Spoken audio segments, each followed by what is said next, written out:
Have you ever wondered, why am I always unlucky in love? Maybe you find yourself in this circle of unhealthy, unfulfilling relationships, and you have concluded that it's just not possible for you to have the healthy, joyful, wholesome relationship you want. Well, maybe you're not unlucky as you think. Stick with us on this episode of Relationship Real Talk Show, where we're going to be talking about that topic and we're going to be keeping it real.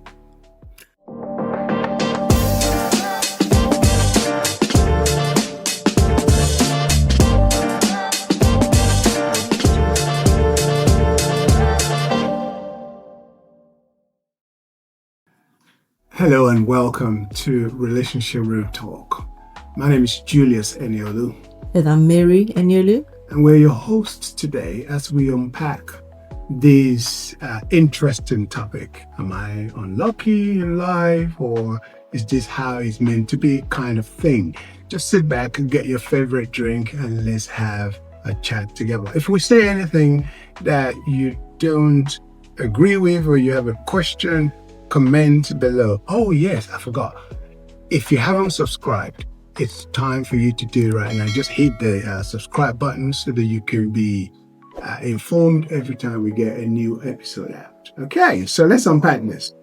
Am I unlucky in life? Why am I unlucky in love? Yeah. What has luck got to do with it? What's luck got to do with it? I don't think luck has anything to do with it, because to be fair, we create our own luck, don't we? We create our own luck. And that question is coming from a place of obviously disappointment. So you found yourself in a situation where it seems like this is the right person. It seems like everything is going to be fantastic. And then you find yourself back in square one where the relationship doesn't work out. So it's not a question of luck. I think it's a question of just looking at the patterns. Is there something you are ignoring?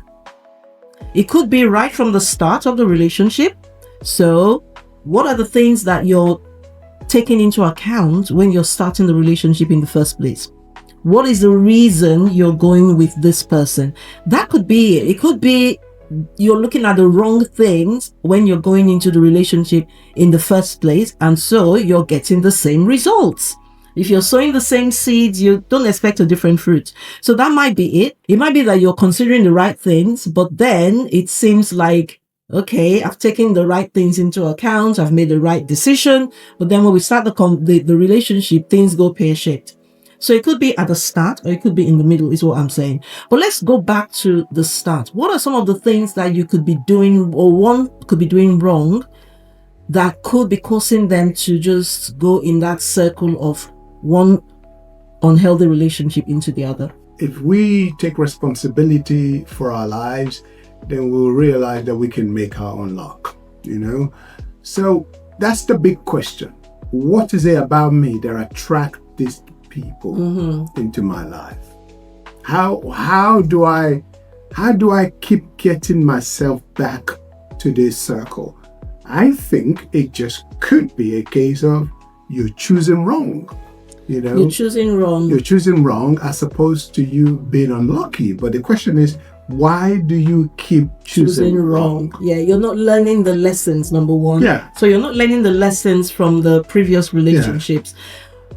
Or it could be that you're seeing it, you can see what went wrong, but you're hoping it doesn't happen again. And we always say, don't we, hope is not a strategy. So there was an episode we did when we talked about laying the right foundation. And on that episode, we said, don't ignore the red flags. So it could be that you're ignoring the red flags. It could be that it's showing up right from the start. This person does not respect you. They don't honor you. You could tell that they're not very honest, right? You haven't caught them lying to you, but you see them lying to others.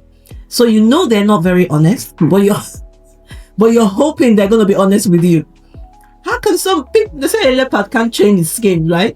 So if somebody is not honest, right, why do you think they're going to be honest with you? Or it could be that they cheated on their last partner and you know about it. Maybe they even cheated with you. Maybe they cheated with you on their last partner and you're thinking, it's not going to happen to me because they love me too much. Do you see how those are red flags that you've completely ignored? That could be the reason. So it's not anything to do with luck. It's a question of choice. Yeah, this is going to sound very harsh, but like attracts like. You have to admit there is something fundamentally wrong in the core of your decision making, and a lot to do with you. You have a lot of growing up to do. You have a lot of growing up to do. And forgive me if this sounds hard, but in order for you to get a different result, you're going to have to do something different. And it's all in the mind. It's a matter of your thought pattern, because you are your thoughts. You will always make the wrong decision if your thought pattern allows for you to make those decisions. Once you change your thought, you will change your life, and you will realize that you will not have any tolerance for the things that you had tolerance for previously. And it could be because of past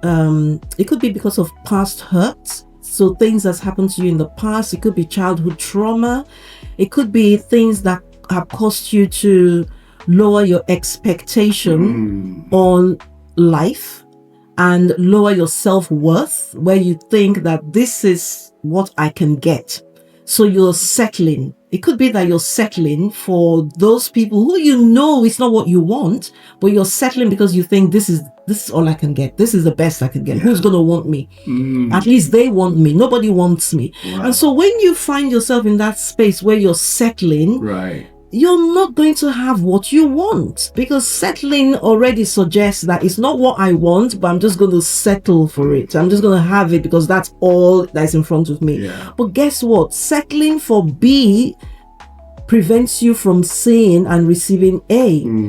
And you might not know if A is just around the corner when you're settling for B. Yeah.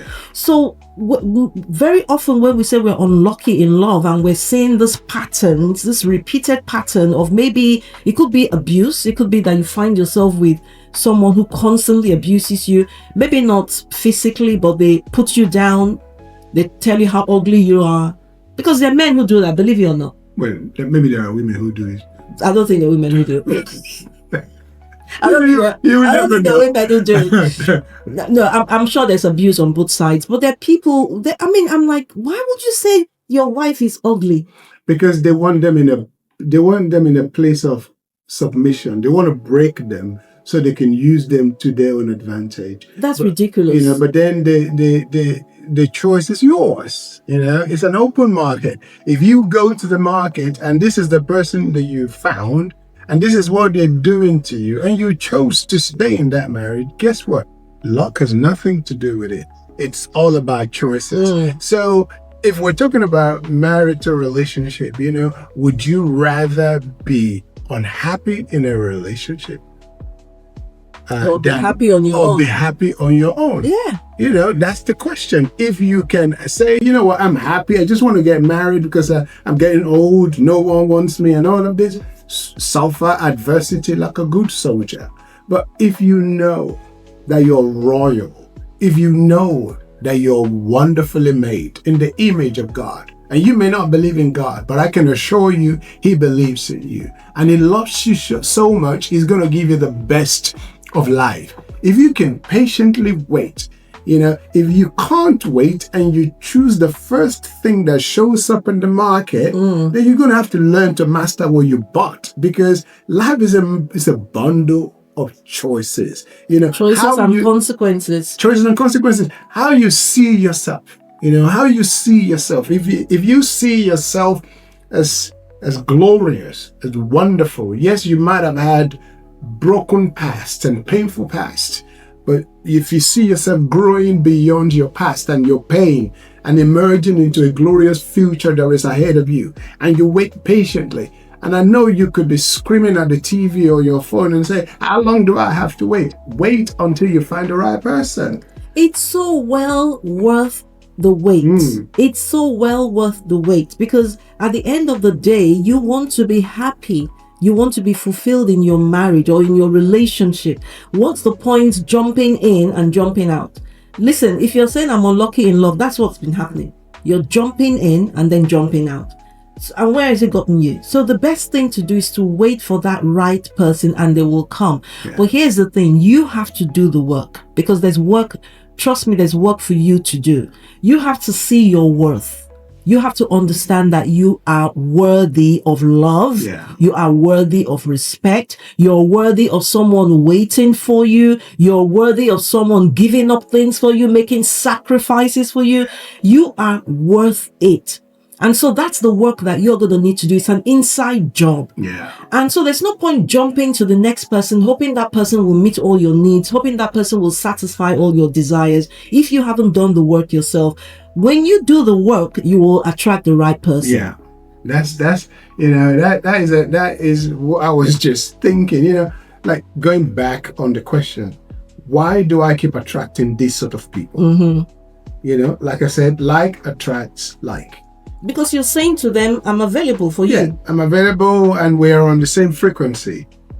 You said earlier, I can't remember if it was on this episode you said it or not, but change is a separator. Certain things that were available at this level, when you move up, you realize without anyone having to convince you, this is no longer acceptable. I have grown. And if I'm looking for a man or I'm looking for a woman to get married to, I'm looking for somebody at this level, not somebody that is way down there. And I hope, remember what we keep saying, hope is not a strategy. Remember we talk about the red flags. Those are the red flags. You overlook them to your own peril, So, if you change you, grow you, mature you, value you, you will realize that you will attract a different set of people into your life, just as you were when you were at the lower frequency of thought. Absolutely. So there's nothing like luck. It's a question of choice. So you need to look at the things you're considering when you're choosing in the first place. That's the first thing. You also need to be aware of your self-worth. Yeah. So you don't settle for what you don't want just because you think that's all you can have. That's all you deserve. That's the other thing. But the other thing as well is to understand that everybody has growing to do. So it may be that you're jumping out too quickly, because I don't want to put everybody in a box. It might be that you're jumping out too quickly and then you're moving on to the next thing, hoping that one will be greener. Maybe because they have unreasonable expectations. That's what I'm saying. It might be because you have unreasonable expectations. You're expecting this person to meet those expectations. And when they are not meeting it, or they're not meeting it fast enough, you say, I'm out, and you're jumping into the next person. And like we always say, it might look like it's greener on that side. You get there and you realize, oops, it's not actually as green as I thought. And then you move on to the next person. So maybe you need to reassess what is important to you in a relationship and be prepared to stick and work on a relationship with someone rather than jumping from one to the other and saying, I'm unlucky. That's a good point, actually, to realize the imperfection of self, imperfection in me, because if I seek perfection in you, I can only seek perfection in you if I am perfect. So acknowledging that I'm imperfect, therefore I can only have an imperfect person, and therefore we're going to have an imperfect relationship. But then we both are committed to working and to ensuring that we get there. There is not necessarily a destination.